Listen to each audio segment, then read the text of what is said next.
Jeremias capítulo 2. A leitura do versículo 1 ao versículo 13. A leitura do versículo 1 ao versículo 13. Mas o sermão se dará somente do versículo 4 ao versículo 13. O sermão será somente do versículo 4 ao versículo 13.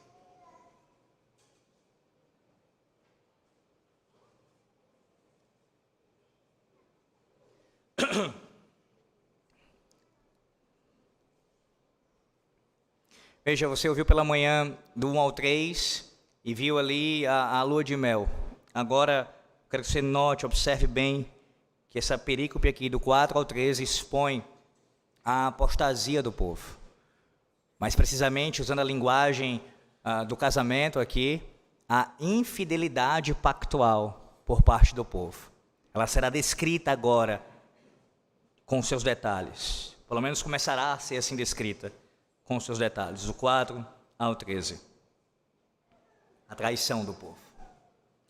Assim diz o Senhor nosso Deus: a mim me veio a palavra do Senhor dizendo: vai e clama aos ouvidos de Jerusalém. Assim diz o Senhor: lembro-me de ti, da tua afeição quando eras jovem, e do teu amor quando noiva, e de como me seguias no deserto, numa terra em que se não semeia. Então Israel era consagrado ao Senhor, e era as primícias da sua colheita. Todos os que o devoraram se faziam culpados, o mal vinha sobre eles, diz o Senhor. Ouvi a palavra do Senhor, ó casa de Jacó, e todas as famílias da casa de Israel. Assim diz o Senhor: que injustiça acharam vossos pais em mim, para de mim se afastarem, indo após a nulidade dos ídolos, e se tornando nulos eles mesmos. E sem perguntarem: onde está o Senhor que nos fez subir da terra do Egito?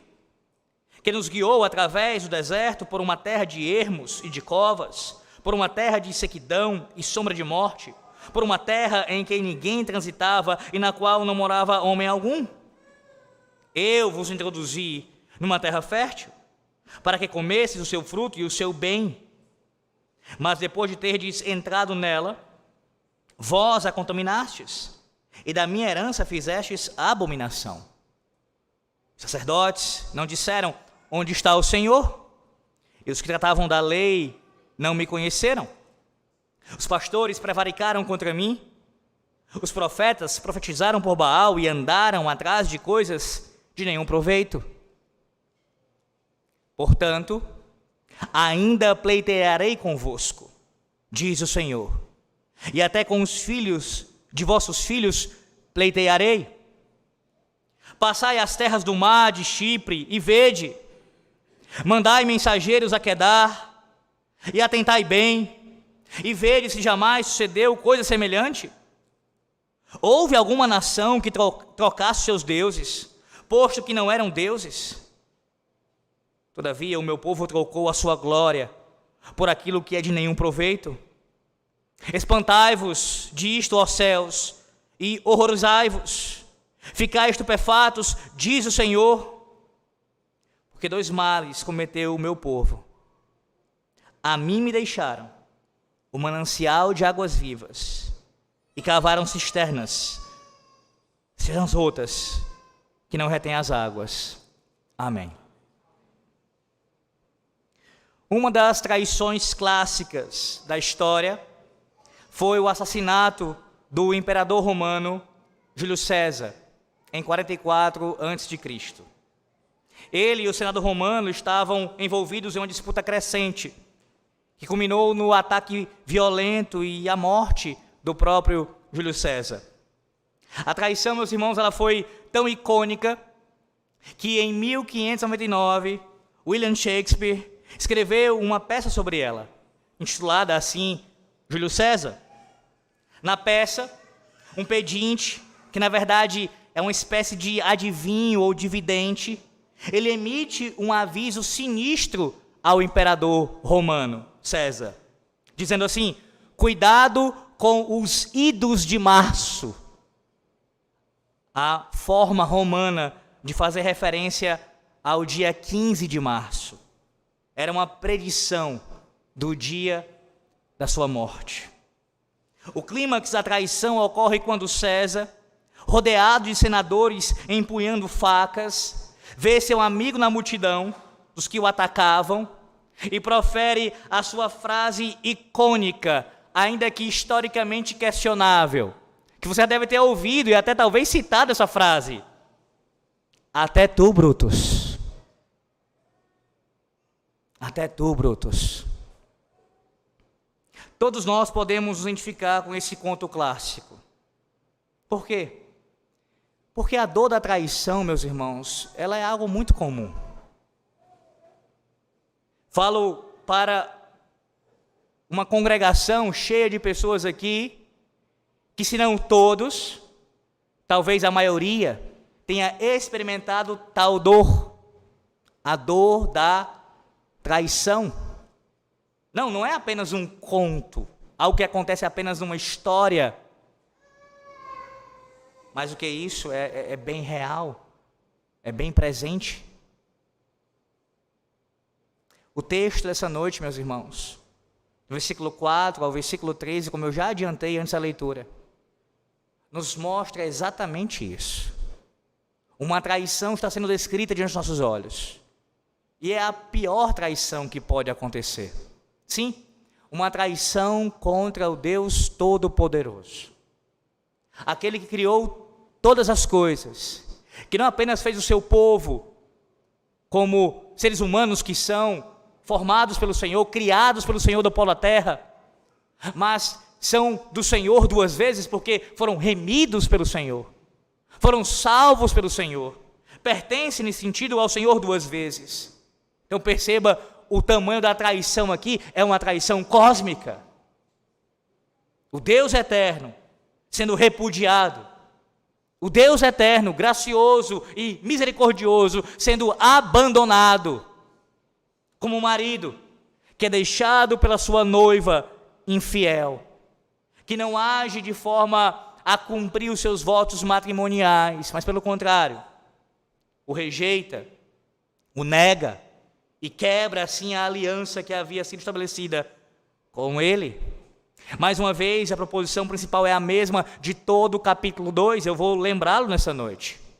Yahvé, em todo esse capítulo, ele denuncia a infidelidade do seu povo, sim, a sua quebra do pacto, e ele convoca o seu povo perante o seu tribunal, para que eles abandonem os seus pecados, a sua infidelidade, sob pena de receberem a justa condenação. Do 4 ao 13 agora, veremos, ou começaremos a ver aqui, a infidelidade na prática. Perceba mais uma vez o versículo 4. Versículo 4. Ouvi a palavra do Senhor. Eu sei que você já ouviu isso no capítulo 1, ouviu hoje pela manhã, mas deixe-me lembrá-lo novamente. Isso é necessário porque o próprio texto está repetindo isso, é didático, e para que fique, de uma vez por todas, guardado em sua mente e em seu coração. Mais uma vez, você tem aqui o texto mostrando para nós o profeta sendo visto como o mensageiro divino, que é enviado por Deus. Sim, ele anuncia a sua mensagem nesses termos. A ideia é a seguinte: no capítulo 2, versículo 1, ele descreve: a mim me veio a palavra do Senhor. Agora, no versículo 4, ele está reverberando essa palavra, anunciando essa palavra. Em outras palavras, agora o profeta está anunciando a palavra que ele havia recebido. Descrito no versículo 1, a mim me veio a palavra do Senhor, e agora no versículo 4, ouvi, falando ao povo. Escutem, ouçam com atenção, ouvi a palavra do Senhor. A mensagem que ele entrega não é produção sua, não é invenção da sua cabeça ou do seu coração pecaminoso, não é. É a mensagem vinda do trono de Deus. E veja o público é descrito aqui, versículo 4, com mais detalhes agora, veja: ó casa de Jacó e todas as famílias da casa de Israel. Quero que você observe muito bem aqui, porque no contexto presente aqui, nesse versículo 4, os termos, eles são sinônimos, uma referência ao povo de Deus. E a forma como aparecem esses termos aqui, tanto a ideia de casa como de famílias, aponta para essa relação pactual, mostrando assim a ligação que aquele povo tinha entre si. Não apenas entre si, no sentido de que eles estavam unidos pela mesma fé, no mesmo Deus, mas também com outras gerações. Gerações anteriores a eles, bem como também a sua próxima geração, como vocês ainda ouvirão nessa noite. Colocando de outra maneira, o anúncio da mensagem do Senhor é para um povo que está ligado ou interligado por uma mesma fé e que responde ou é responsável diante do Senhor Deus, tanto agora como também para as próximas gerações, assim como a geração passada era responsável. Essa geração que ouve essa palavra também é responsável.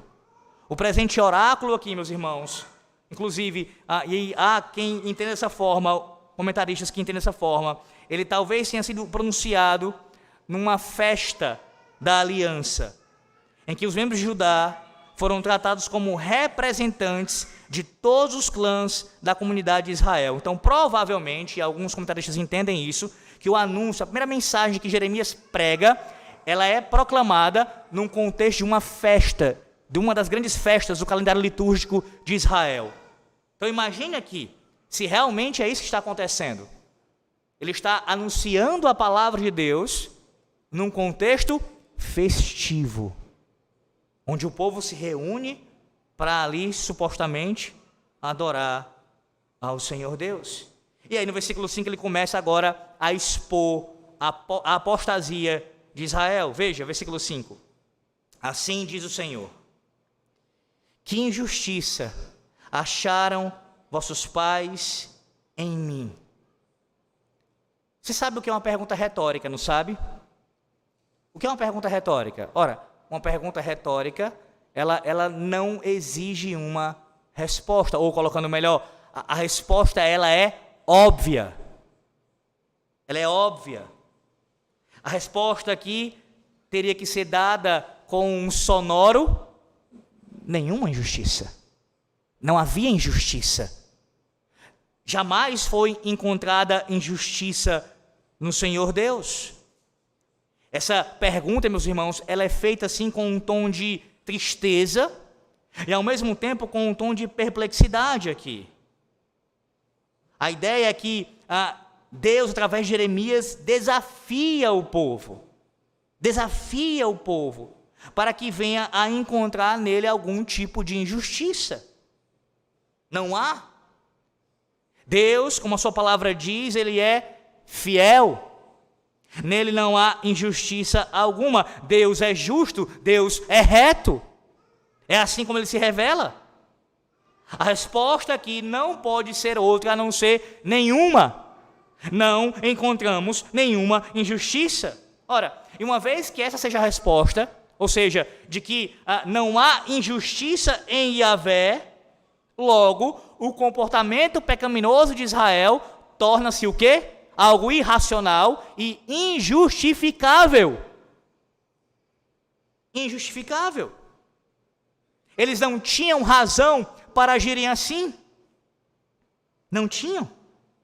Observe que ele diz: que injustiça acharam vossos pais em mim, para de mim se afastarem.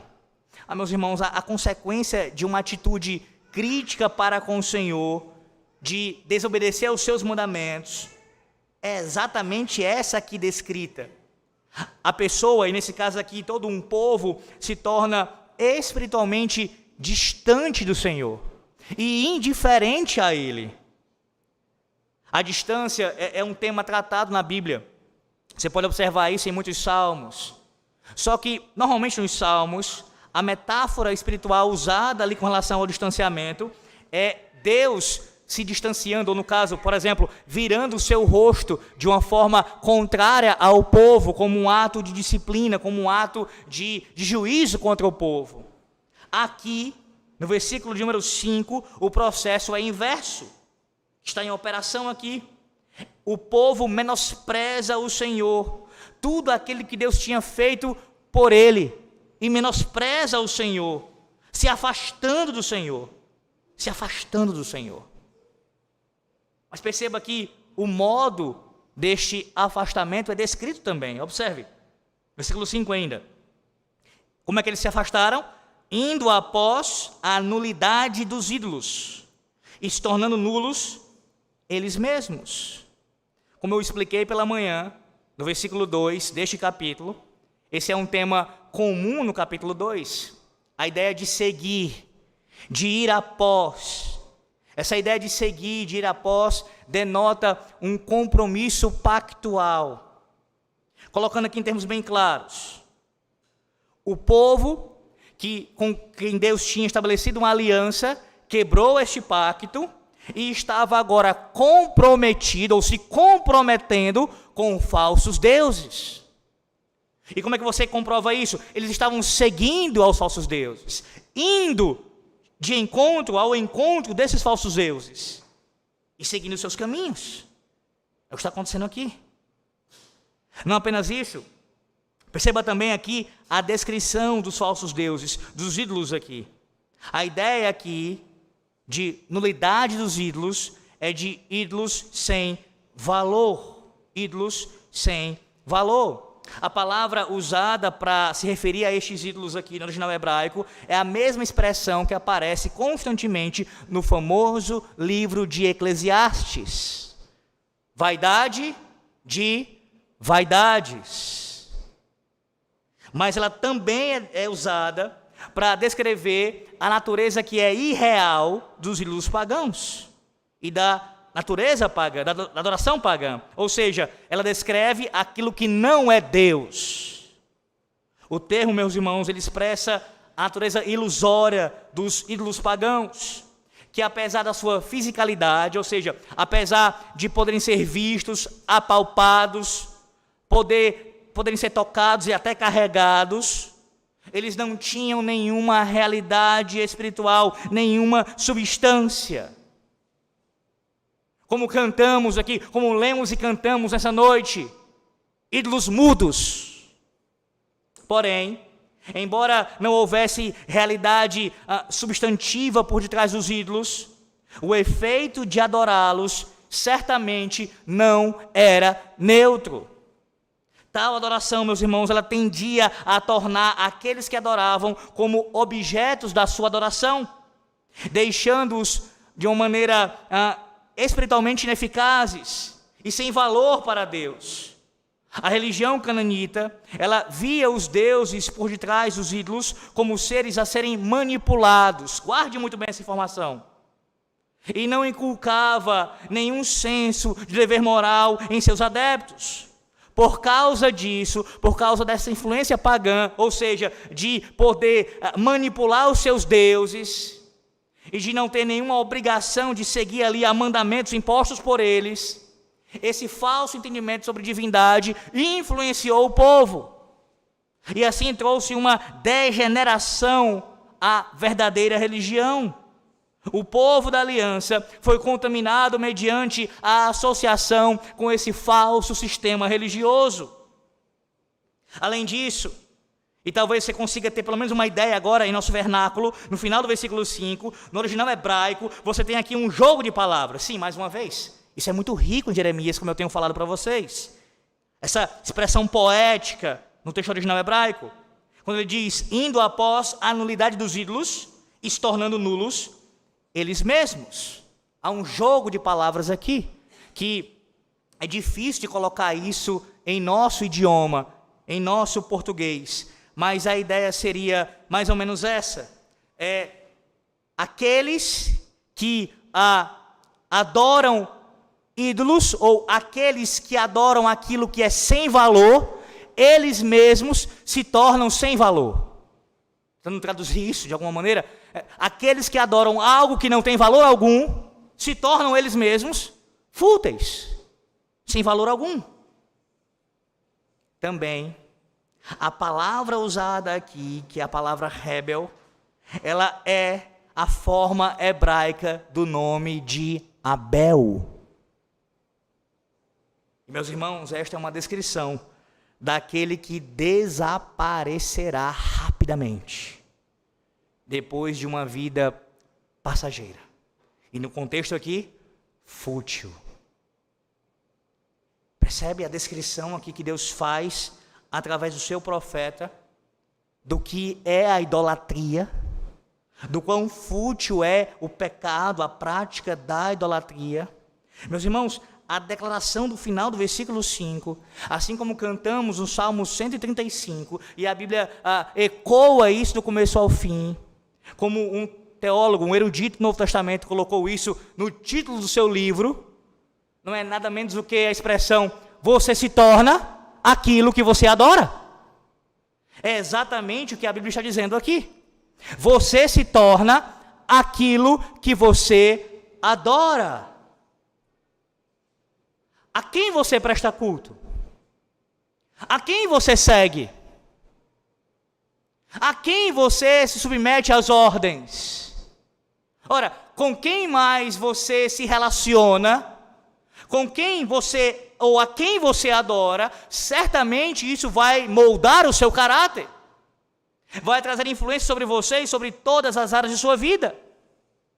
E não tem nenhuma dúvida que a idolatria, ela traz severos efeitos sobre os idólatras. Sim, aqueles que prestam culto a falsos deuses são moldados por seus falsos deuses. Talvez você esteja pensando agora nas religiões pagãs, como era o caso aqui dos adoradores de Baal. Talvez você pense até mesmo num contexto romanista, que é a apóstata, que se presta, ou no caso se prostra, para prestar culto a imagens de escultura. E sim, não tenha dúvida que o texto se aplica a todos esses grupos. Mas não somente a estes. Não somente a estes. Como é que alguém avarento pode ser descrito? Você ouviu nessa noite, na leitura sequenciada do Novo Testamento, como Cristo condena o amor às riquezas. E ele coloca nesses termos: não podeis servir a dois senhores. Ou você vai se devotar a um e vai aborrecer o outro, ou você vai se apegar a um. Você não tem como servir os dois ao mesmo tempo. Perceba, a fala do nosso Salvador, ela coloca o dinheiro, no caso o amor ao dinheiro, como idolatria. E alguém que presta culto ao dinheiro, aos bens materiais, é moldado por isso, tornando-se assim um avarento. Toda conversa do indivíduo é para falar de dinheiro. Se você senta com ele para falar, é dinheiro. O tempo inteiro. Pense, por exemplo, naqueles que são adoradores do seu trabalho, do seu emprego. Aí você diga assim, mas pastor, como assim? A Bíblia não me ordena, não ordena que eu seja diligente no trabalho, me engaje, seja alguém responsável. É claro que sim. Estou falando daqueles que extrapolam isso e acabam vivendo para o seu trabalho. Eu conheço gente assim, que lamentavelmente todas, irmãos, para não dizer todas, 99,9% das conversas é para falar do seu trabalho. Nunca há espaço para nenhuma outra conversa de nenhum tipo. O pensamento o tempo inteiro é referente ao seu trabalho. Trabalho, trabalho, trabalho. Não há descanso. E não tenha dúvida que quem age assim, demonstra claramente com a sua vida que não está fazendo isso para o Senhor. Porque o próprio Senhor que ordena trabalhar, também ordena descansar. Pense então nos idólatras da família. Que é isso, pastor? Que absurdo. Veja, é claro que isso pode acontecer. Nós somos especialistas em nosso pecado, de tornar coisas boas em más. Não é que elas se tornam em más, colocando melhor, mas de tratarmos essas coisas boas de forma pecaminosa. Idolatrarmos um cônjuge, idolatrarmos um filho, idolatrarmos um pai, uma mãe. Isso é pecado, irmãos. Tudo isso é pecado, e este falso culto a um falso Deus nos molda. Nos molda. A idolatria, eu repito isso essa noite, ela traz severos efeitos sobre os idólatras. E aí você tem que ouvir. No meu caso, como pastor, tenho que ouvir as pessoas falando de pecados como se fossem doenças, quando você enxerga, de fato é uma doença, mas a doença é espiritual. Eis a chaga do teu coração, crente. Enquanto não for tratado espiritualmente, pela palavra, pela oração, por todos os meios de graça, esse mal, essa doença não será extirpada. E a idolatria é um pecado gravíssimo. Quebra do primeiro mandamento e precisa ser arrancada de nós. Além disso, perceba também que esse versículo 5 nos ensina a influência que a falsa religião ela tem, que ela é tão poderosa, a sua influência, capaz de distorcer a religião verdadeira. A falsa religião tem poder para distorcer a religião verdadeira. Quantas concepções heréticas, elas entram na igreja com cheiro de paganismo. Veja, o texto nos mostra aqui um povo que estava em aliança com o Senhor, mas como veremos ainda hoje, se Deus assim nos permitir, e já adiantando um pouco disso que o versículo 5 nos adianta, tinha uma influência tão nefasta da falsa religião cananita, que isso trouxe implicações para o seu culto prestado a Yahvé. Sim, porque isso acontece, irmãos. Nós podemos, por vezes, sermos influenciados por falsas religiões, e assim tentar trazer isso lá de fora para dentro da igreja, para dentro do povo de Deus. Pastor, eu não consegui entender, seja mais específico. Ora, uma prática comum dos pagãos, naqueles dias de Jeremias, e isso ainda permanece em nossos dias, era a tentativa de manipular os seus falsos deuses, tentando com isso alcançar algum favor, alguma benesse do seu Deus. Veja, se eu agir assim, se eu fizer esta proposta, em outras palavras, se eu barganhar, o meu Deus, o meu Baal, certamente me ouvirá. Não é exatamente assim que muitos agem para com o Deus do pacto? Que ousam chegar à sua presença santa, do Deus santo e temível, justo e todo-poderoso, e tentam barganhar diante dele, com concepções heréticas, falsos ensinos, achando que assim, a semelhança dos pagãos, que chegam para suas falsas divindades e barganham com elas, eles também o podem.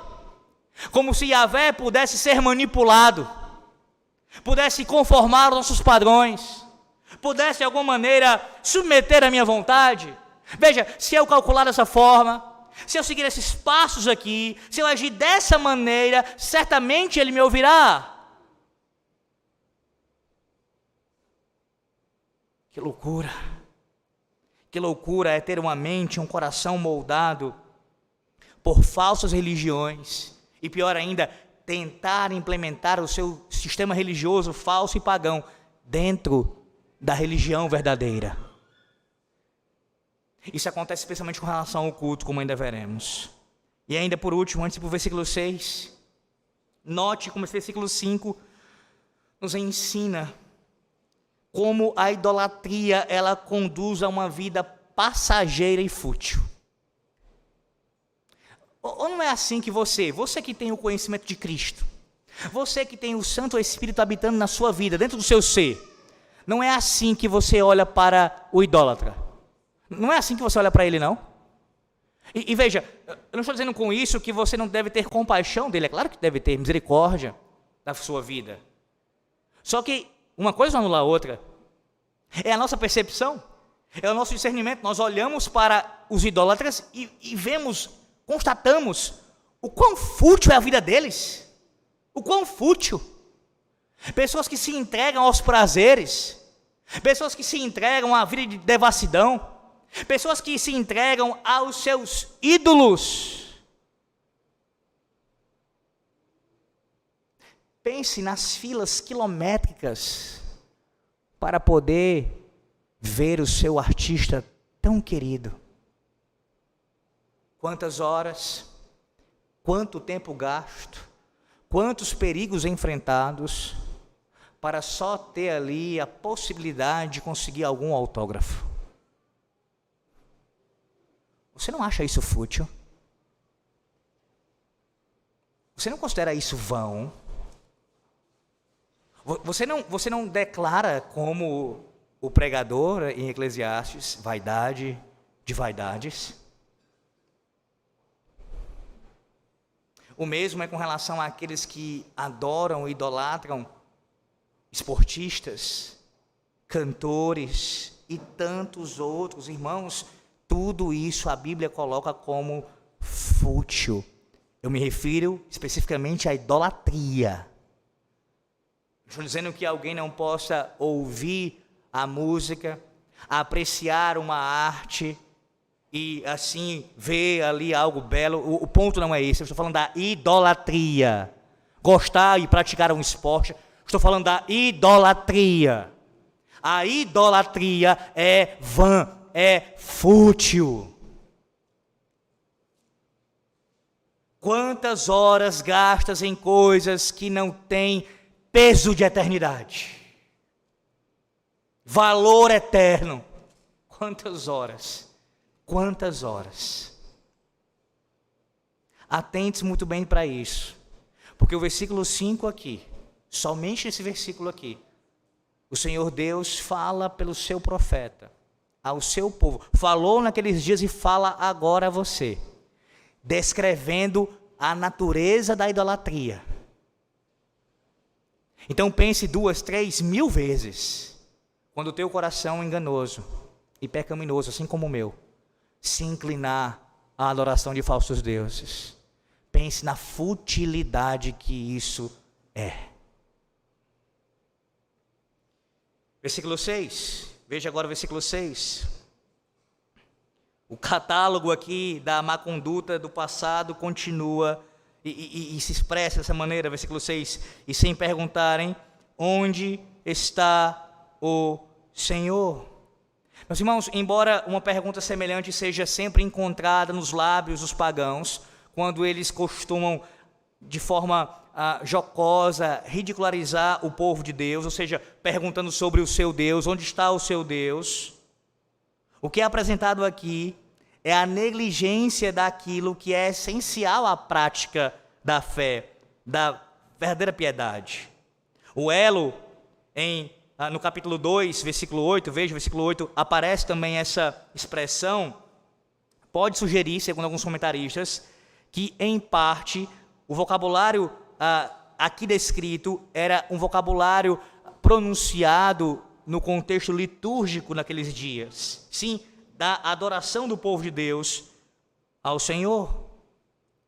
Contudo, independentemente do possível uso litúrgico da expressão aqui, que é dita, que é declarada aqui, onde está o Senhor, e aparece, como eu falei no versículo 8, lembrar-se do Senhor e do que Ele fez pelo seu povo, de fato, era um elemento básico da piedade de Israel.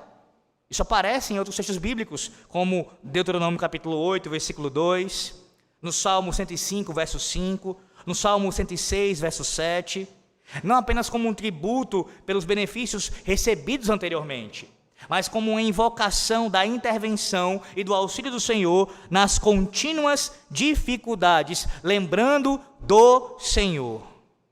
Ele foi aquele que nos fez subir da terra do Egito, contrastando aqui com o triplo uso de terra mais adiante no versículo, como vai aparecer. Essa ação do Senhor Deus de fazer seu povo subir da terra do Egito foi uma verdadeira demonstração do seu poder sobre o poderio militar egípcio e sobre as falsas divindades egípcias. E a pergunta é, não deveria o povo confiar na libertação que ele traria de todas as circunstâncias adversas semelhantes? Veja, o texto também diz, versículo 6 ainda, ele também foi aquele que nos guiou através do deserto. Meus irmãos, esta foi uma experiência que revelou mais do que a capacidade do Senhor controlar os elementos da natureza. Ali, ele demonstrou que não era dependente da natureza. E o povo foi ensinado a depender completa e confiantemente dele. Veja, ambas as expressões aqui, ou as descrições no original hebraico, aqui do versículo 6, referentes a essas ações do Senhor, elas estão apontando para ações históricas, de fato. Mas também elas sugerem um potencial duradouro no ser e no caráter do Senhor. Colocando de outra forma, ele, Yahvé, o Deus da aliança, é aquele que age previsivelmente desta forma e ainda se pode confiar que agirá assim. Então, quando Deus fala pelo seu profeta no versículo 6, mostrando o que ele fez historicamente, não é apenas para que eles olhassem para isso, para o passado, e se lembrassem desses feitos. Sim, envolve isso, mas também é dizendo a eles: eu ainda faço. Confia em mim. Eu ainda os guio. Eu ainda os protejo. Eu ainda sou com vocês. O uso aqui de nós, nesta declaração, veja, que nos fez subir da terra do Egito, que nos guiou. O uso de nós aqui, nestas declarações confessionais, de fato, ela é parte da chamada solidariedade intergeracional do povo de Deus. Como assim? Veja que o que Jeremias está descrevendo aqui, Deus pelo seu profeta Jeremias, é algo que aconteceu com os pais, lá no passado. Mas Jeremias e o povo daquele tempo, assim como nós, podemos usar este pronome. Por quê? Porque existe uma solidariedade intergeracional entre nós. Eles são os nossos pais. Por quê? Porque nós temos a mesma fé de Abraão. Mas além disso, o nós aqui, também ele começa a levantar a questão de qual era a atitude da atual geração, da geração de Jeremias, e a apontar para o alcance das acusações da má conduta para também incluí-la. Ou seja, prestem muito bem atenção, porque o que o Senhor fala também se aplica, e se aplica especificamente a vocês agora.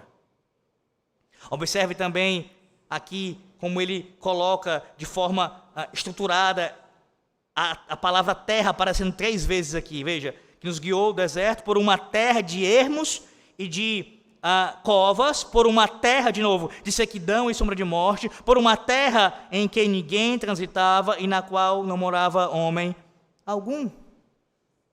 Meus irmãos, Israel, ela se esqueceu, o povo se esqueceu da graciosa atividade libertadora de Yahvé. Quem os tirou da terra do Egito, lá, e os guiou através de uma terra deserta, e cheia de covas, e através de uma terra árida e perigosa, onde nenhum ser humano mora. A experiência do deserto foi a escola de treinamento do Senhor para o seu povo, da terra do Egito até a terra fértil, como ele vai dizer no versículo 7, com o objetivo de torná-los prontos para a terra da dependência do Senhor. As duras condições que suportaram ali no deserto deveria ter intensificado a sua apreciação da bondade e da graciosidade da provisão divina e motivado uma subsequente lealdade. Era isso que deveria ter causado neles a provação no deserto, e todo o cuidado providencial de Yahvé para com eles deveria alimentar em seus corações, em suas vidas, e fortalecê-los essa lealdade para com o Senhor. Versículo 7, que está unido ao versículo 6, nessa ideia aqui do cuidado do Senhor, da providência divina. Ele diz: eu vos introduzi numa terra fértil, para que comesse o seu fruto e o seu bem, mas depois de ter entrado nela, vós a contaminastes, da minha herança fizestes abominação. Meus irmãos, a passagem, a experiência ali no deserto, nunca teve o fim de ser, nunca teve o objetivo de ser o fim da história. Nunca. E não foi. Yahvé, ao contrário da sua noiva infiel, ele mantém de pé a sua promessa e cumpre a sua palavra. Ele cuidou de Israel durante todo aquele período no deserto e trouxe o seu povo à terra prometida de grande abundância. Mas, infelizmente, a beleza natural da terra logo foi poluída e a herança de Yahvé se tornou uma abominação. Na percepção de Jeremias aqui, havia uma clara correlação estreita entre os pecados da nação e a falta da prosperidade da terra. Você pode depois ver com calma o que o Senhor fala em Deuteronômio, lá no final de Deuteronômio, a partir do capítulo 28, sobre as maldições da quebra do pacto. Dentre elas, o Senhor havia dito que ele iria sim fazer com que a terra do seu povo ela sofresse com falta de prosperidade por causa do pecado do povo. O nítido contraste aqui com o resultado esperado, ele fala por si mesmo. O texto diz: vós a contaminastes e da minha herança fizestes a abominação. Atente-se a esses dois termos: contaminastes e abominação. Por quê? Porque os dois termos aqui, eles refletem a linguagem litúrgica que é encontrada no livro de Levítico e também de Números. Por exemplo, ambas as raízes ocorrem em Levítico 18, do 19 ao 30, em que contaminar é usado para fazer referência a alguém ou a alguma coisa cerimonialmente contaminada, de maneira que não podem entrar no santuário. E abominação se refere ao comportamento que é repugnante aos olhos do Senhor e por isso é proibido em sua adoração. Assim como um conjunto de condições impedia o acesso ao santuário, onde o Senhor tinha prazer em estar presente, assim também a contaminação moral era incoerente com a vida na terra onde o Senhor estava presente. Sua ofensa era ainda mais culpável. Por quê? Porque eles não eram os donos absolutos da terra. Não. Eles eram os guardiões, designados para cuidar daquilo que continuava sendo o quê? A minha terra, diz o Senhor. A minha terra, a terra do suzerano, devia ter sido usada de acordo com as suas exigências. E a conduta deles, do povo, ou seja, dos vassalos, em sua propriedade, era duplamente ofensiva ao Senhor. A palavra herança aqui não quer dizer que Deus era um vassalo que recebeu a terra de outro, como recebendo a herança de alguém, não. O termo aqui comunica, meus irmãos, em vez disso, que ele ganhou a terra, o Senhor ganhou a terra dos cananitas por direito de conquista. E claro, como o Senhor de toda a terra, tudo pertence a ele. E ele possui aqui a sua propriedade especial.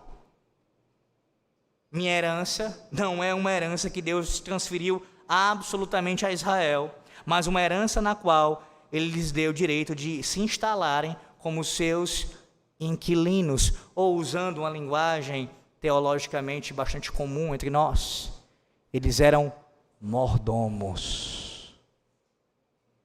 A terra permanecia sendo do Senhor, era sua herança, e eles deveriam cuidar, administrá-la para a glória do Senhor Deus. Eles não tinham direito de fazer o que eles bem entendessem.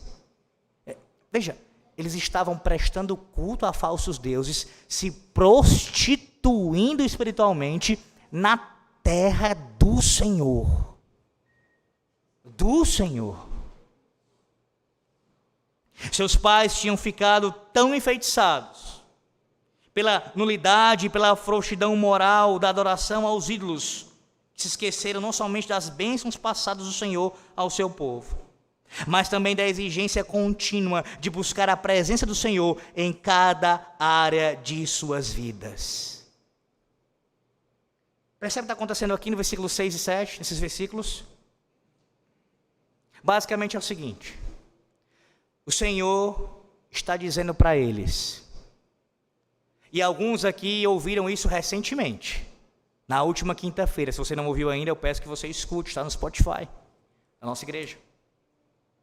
A necessidade de meditar frequentemente na providência divina. Nossos pais, os puritanos, falaram sobre isso.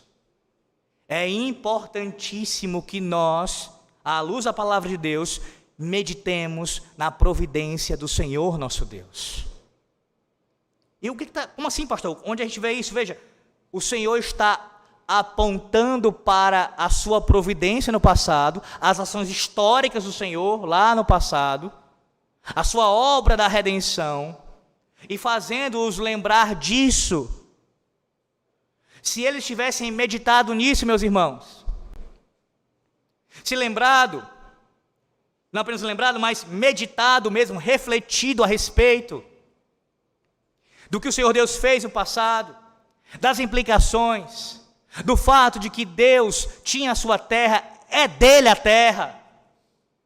Meditar na providência de Deus contribui para a nossa santificação, conduz a um maior grau de santificação. Quando lembramos das bênçãos do Senhor Deus, de como Ele tem cuidado do seu povo. E eu pergunto a você nessa noite, você tem o hábito de fazer isso?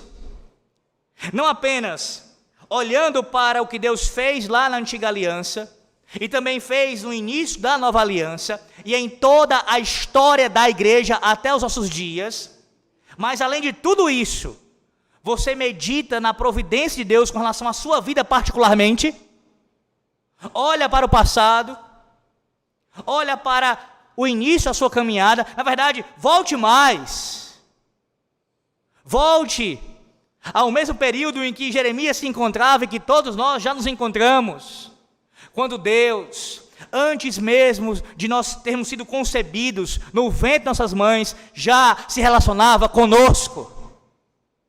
Percebe o tamanho da providência de Deus nisso?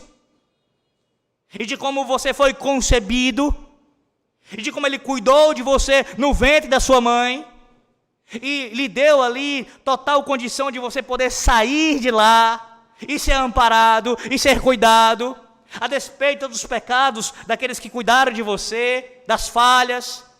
Mas o fato é que Deus, em sua providência, demonstrou desde antes da sua concepção todo o seu cuidado para com a sua vida. Quando você se lembra disso e medita na providência de Deus desde o início, ainda antes de você existir, e chega até os seus dias, e você faz, como diz o antigo hino, conta as bênçãos, certamente isso fortalece a sua fé. Isso lhe ajuda na caminhada. Cuidado para não deixar de meditar. Cuidado para não vir a deixar de meditar na providência divina. Além disso, o versículo 6 e 7 também nos ensina sobre o perigo de nós usarmos as bênçãos do Senhor Deus para fins malignos. Irmãos, isso é um grave pecado. Um grave pecado. Usar as bênçãos do Senhor Deus para fins escusos, para fins malignos. Não era exatamente o que Israel estava fazendo? Deus lhes deu a terra para eles administrarem, para eles cuidarem da terra. E eles estavam usando a bênção do Senhor, aquilo que pertencia ao Senhor, para fins malignos, contra o próprio Senhor. Quantas vezes nós não incorremos no mesmo pecado? Como eu disse, temos a capacidade pecaminosa, ou no caso a inclinação pecaminosa, de usarmos coisas boas que Deus nos deu de forma contrária à sua vontade. Eu dou o exemplo da idolatria. Seria uma forma, você idolatra aquilo que é a bênção. Você, no lugar de cultuar e adorar ao abençoador, você cultua e se prostra diante da bênção. Isso é uma forma pecaminosa. Mas não apenas essa. Você pode pegar aquela bênção e usar para um propósito que seja maligno, contrário à vontade de Deus. Pastor, seja mais claro, exemplifique. Pense naquele caso tão comum, que acontece muitas vezes em nosso meio. Muitas vezes. Alguém que está desempregado. Essa pessoa, este homem, por exemplo, ele ora, ele deixa currículo, ele faz de tudo para poder conseguir um trabalho, de forma lícita, é claro. Os irmãos se engajam nisso, ajudam ele, e aí ele finalmente consegue o trabalho, consegue o emprego. Deus o abençoou. E a partir de agora, podendo assim continuar servindo a Deus fielmente e usando do seu trabalho que Deus lhe deu para a glória de Deus, o trabalho se torna, ou no caso, na sua prática, na sua vida, passa a ser até mesmo um impeditivo para ele estar servindo ao Senhor. Seja faltando ao culto solene, seja dizendo que está tão ocupado, tão assim, tomado pelo seu tempo, pelo seu trabalho, que ele não tem mais tempo de passar com a sua família, com os seus irmãos em Cristo. Uma outra forma, ainda no exemplo do trabalho, ele, no lugar de demonstrar gratidão ao Senhor Deus, separando os dízimos e as ofertas para o Senhor, para o seu reino, ele retém. E aí ele diz, mas foi o Senhor quem me deu. Foi o Senhor quem me deu. Então, demonstra a tua gratidão, crente. Demonstra a tua gratidão. Se de fato foi o Senhor quem te deu, ou melhor, de fato foi. Se você reconhece isso, você não usa as bênçãos do Senhor para fins malignos, para fins contrários à sua vontade. Você não faz isso.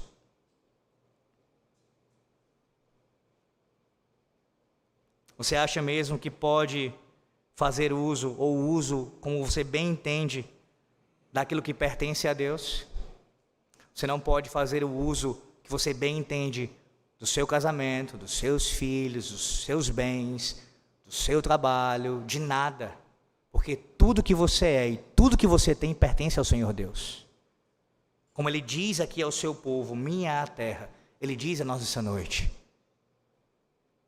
minha é a tua família, meu é o teu casamento, meu é o teu cônjuge, meu ou meus são os teus filhos, meu é o teu trabalho, minha é a tua vida. Veja, a denúncia não para, e ela se agrava agora no versículo de número 8, consideravelmente, versículo 8. Nós temos agora a descrição, meus irmãos, dos líderes, da liderança de Israel. Eles são responsabilizados pelo colapso da vida na terra. Sim, em vez de servir para reverter a apostasia na terra, que era predominante, o exemplo pobre deles e pecaminoso contribuiu para aumentá-la. E observe como 4 grupos são descritos aqui. Primeiro, os sacerdotes. Veja, não disseram onde está o Senhor. Estes são aqueles que foram separados para o serviço do Senhor. Meus irmãos, a expressão onde está o Senhor ecoa o versículo 6, como eu já citei aqui, e talvez se indique aqui uma origem cultica da frase, ainda mais aparecendo no contexto do sacerdócio. Estes homens, chamados por Deus e separados para o seu serviço, tinham fracassado seriamente em entender a natureza da tarefa que lhes fora atribuída, a qual incluía o dever de ensinar o povo acerca das exigências da lei. Como diz o texto de Malaquias, capítulo 2, versículo 7, porque os lábios do sacerdote devem guardar o conhecimento, e da sua boca devem os homens procurar a instrução, porque ele é mensageiro do Senhor dos exércitos. Porém, este grupo ficou satisfeito com a rotina do santuário e com os rendimentos eclesiásticos que eles recebiam, e não se importavam com as realidades espirituais da religião, nem encorajavam o povo da aliança a se aprofundarem em sua fé. Em seguida ele cita aqui, os que tratavam da lei não me conheceram, que alguns entendem, alguns comentários entendem que é uma referência também ainda aos sacerdotes, incluindo até mesmo os levitas aqui. Lei claramente se refere às instruções pactuais do Senhor, sejam morais, cerimoniais ou judiciais. E a palavra, ou o verbo aqui conhecer, é o mesmo que aparece no capítulo 1, que tem aquela ideia, aquele significado de uma intimidade. A mesma palavra de conhecer que é usada no contexto do relacionamento entre um homem e uma mulher no seu casamento. Não é apenas um conhecimento superficial, é um conhecimento íntimo. Os que tratavam da lei não me conheceram intimamente. Sim. Por mais habilidosas e eruditas que fossem suas discussões sobre a lei, por maior que fosse seu desejo de promover a causa da religião, sua falta de lealdade ao Senhor enfraqueceu sua eficácia em promover os padrões da aliança na comunidade, de forma que a nação, como um todo, não teve um comprometimento verdadeiro com o Senhor. Ora, se os próprios que deveriam não apenas conhecer a lei, mas viver a lei, não conheciam o dono da lei. Terceiro lugar, os pastores prevaricaram contra mim. E talvez na sua mente venha logo a ideia aqui de pastores no aspecto, na categoria de clérigos aqui. Mas não é essa a ideia. Aqui é uma referência aos políticos, aos governantes políticos. Sim, aos sucessivos governantes de Judá, ou até mesmo a classe governante como um todo. Eles prevaricaram, que é um termo basicamente político, mas que também era aplicado às ofensas religiosas contra o rei da aliança de Israel. Estes pastores não estavam mais procurando viver de acordo com as estipulações da aliança do Senhor, mas estavam agindo em desafio ao Senhor. Em último lugar, os profetas profetizaram por Baal. Aqui é citado diretamente o falso deus cananita da fertilidade. Baal, meus irmãos, era adorado como um deus da fertilidade. E o culto a ele foi o maior desafio que Israel teve que enfrentar no período que vai da sua chegada à Palestina até o exílio, que vai ser descrito nesse livro ainda mais para frente. A referência aos profetas aqui certamente é uma referência a falsos profetas. Diferente de Jeremias, que recebeu um chamado genuíno do Senhor e foi comissionado pelo Senhor, estes profetas não eram profetas verdadeiros. Eles profetizavam por Baal. Eles promoviam uma religião que era composta. Sim, esse aspecto tem que ser muito bem clarificado aqui para vocês. Esses homens aqui, eles continuavam a, aparentemente, adorar ao Senhor com os lábios, mas ao mesmo tempo eles promoviam o culto a Baal, as duas coisas, aceitando as ideias cananitas de que fenômenos naturais, como o vento e a chuva, eram causados pelo poder de Baal. Para a maior parte dos israelitas, essas práticas seriam parecidas naturais e atrativas, sendo parte das normas aceitas da cultura que os cercava. Era, é claro, precisamente por esta razão que o Senhor estava apresentando sua queixa contra eles. A cosmovisão deles não estava mais focada exclusivamente em Yahvé. Não, eles estavam aqui fazendo um concubinato, uma tentativa de união entre a religião verdadeira, o culto prestado ao Deus da aliança, juntamente com o falso culto ao falso Deus Baal cananita.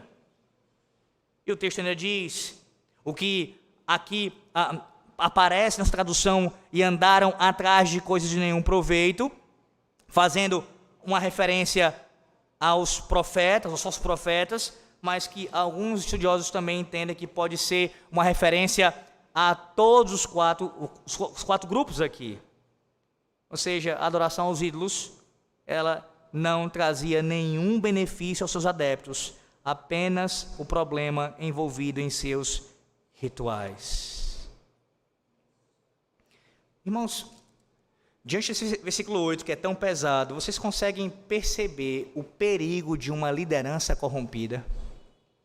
De uma liderança corrompida, uma liderança degenerada. Observe que a descrição aqui desses grupos, ela demonstra o porquê da situação do povo era tão terrível.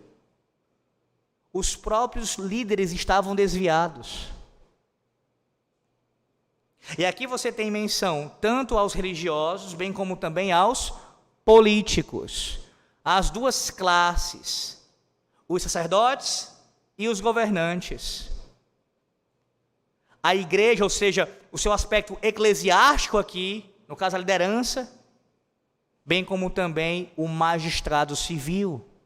Ambos estavam corrompidos. Não é à toa que o povo estava tão desviado da vontade do Senhor, porque aqueles que deveriam servir como exemplo de fiéis guardiões da lei do Senhor Deus foram os primeiros a se desviar.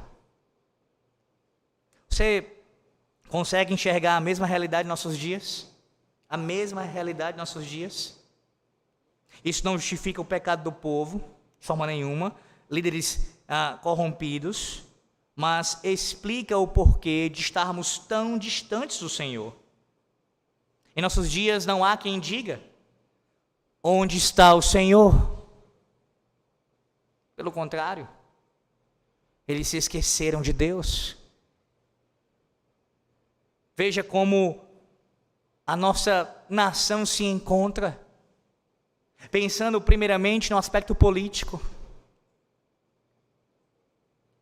Há o grupo, se é que a gente pode resumir em 2 grupos, é mais do que 2 grupos, mas tentando aqui ser até simplista, mas enfim, você tem uma ideia, pelo menos genérica da coisa. Há um grupo que abertamente, em termos políticos, blasfema contra Deus e defende inúmeras pautas contrárias à lei de Deus, abertamente. E não estão nem aí para divindade alguma, no caso, para a divindade a única e a verdadeira. E há um outro grupo que usa o nome do Senhor, que usa a palavra do Senhor como um instrumento de crescimento político, que dizem falar em o nome do Senhor, mas não passam de falsos mitos. Os 2 grupos estão distantes do Senhor, os 2 grupos. E aí você pensa: pastor, é por isso que a gente está assim, né? Tantos líderes políticos que estão contrários à vontade do Senhor por uma razão ou outra, tantos falsos mestres, falsos profetas, pastores que não pregam fielmente e outros que são hipócritas em sua vida. É por causa disso, não é, pastor? Primariamente, sim, porque a liderança conduz o povo, mas isso, como eu disse, não anula a responsabilidade do povo. Quantos não se levantam em nossos dias, dentre o povo, para erguer bandeiras de homens, não possuem a mesma disposição para estarem no culto na hora que é para estar, para servirem ao Senhor de outras formas, não, mas quando é alguma coisa que envolve uma campanha para o seu candidato, para o seu partido, lá estão empenhados, lá estão dedicados, e a confusão é a coisa mais horrível no meio do mundo. Não sabem nada de Bíblia, de teologia, não conhecem nada, mas são ávidos em debater na internet as questões políticas. E assim se degladeiam. E assim brigam. Como idólatras de homens caídos. Nenhum destes. Ora, se você pensar mesmo num homem, em termos políticos, que seja servo do Senhor, um político de uma teologia reformada, presbiteriana, ele jamais deveria ser idolatrado.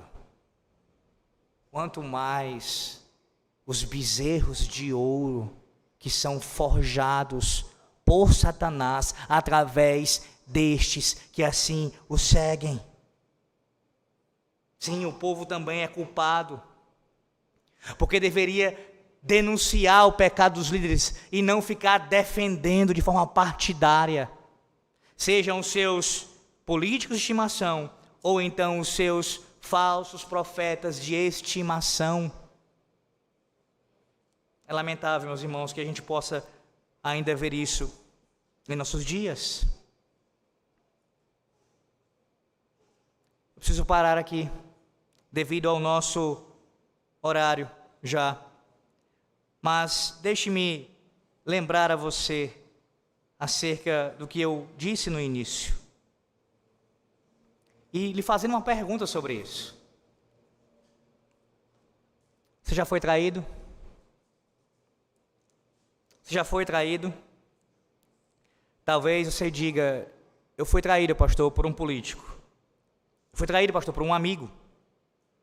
Eu fui traído, pastor, pela pessoa que eu mais amava.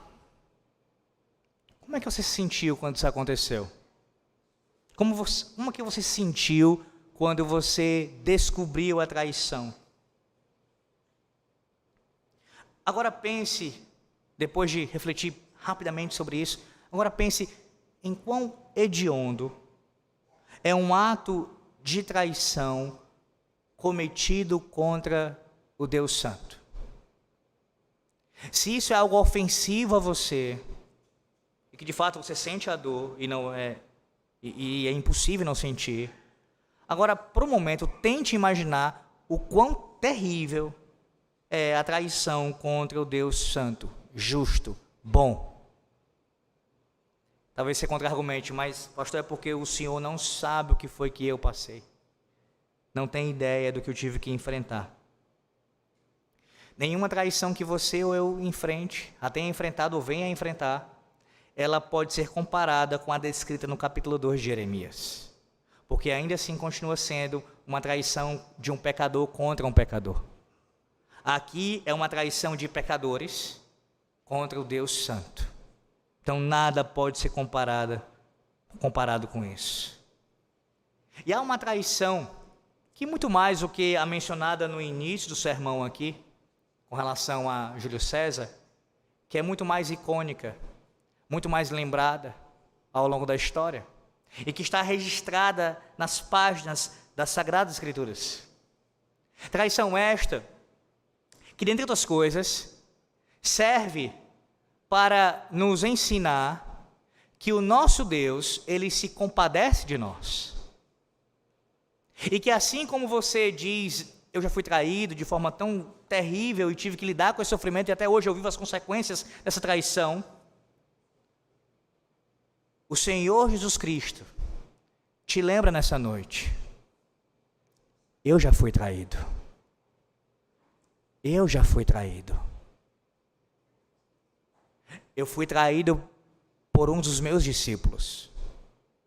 Eu fui traído por alguém que assentava-se comigo. Eu fui traído e levado ao madeiro, tendo como instrumento essa traição, me levou à morte. O teu Senhor, o teu Salvador, pode se compadecer de ti nessa noite e te dizer que foi traído. Que foi traído. No lugar de olhar para si mesmo como vítima, e veja, em algum sentido você é, ok, mas não pare por aí. Você não deveria olhar para si mesmo como vítima e ficar se lamentando quanto a isso da sua vida, mas olhar para o seu espelho, e não em tom de pergunta, mas asseverando: até tu, Brutus, porque você e eu também somos traidores. Nós somos traidores do Deus eterno. Todos os dias, meus irmãos, todos os dias nós traímos o nosso Deus. Sim, é bem verdade que nem sempre isso acontece nos termos descritos em Jeremias capítulo 2, de uma apostasia, de uma coisa terrível. Não, mas em alguma medida, todos os dias nós traímos o nosso Deus. Em alguma medida, todos os dias nós nos comportamos como Judas. Então olha para o teu espelho, crente. E como eu disse, asseverando: até tu, Brutus, até você, até eu mesmo, todos nós traímos o nosso Senhor. Traímos o nosso Senhor. Louvado seja Deus, meus irmãos, porque não é a nossa fidelidade que nos mantém em aliança com o Senhor. não foi daquele povo dos dias de Jeremias, não foi a própria fidelidade de Jeremias, não é a sua, não é a minha. Nós também somos infiéis com o nosso Deus. O que nos mantém é a aliança com o Senhor, em garantia de que para todos sempre estaremos com Ele, é por causa da fidelidade do mediador do pacto. É por causa desta fidelidade que nós estamos assim assegurados. A Deus seja a glória pelos séculos dos séculos. Amém. Oremos.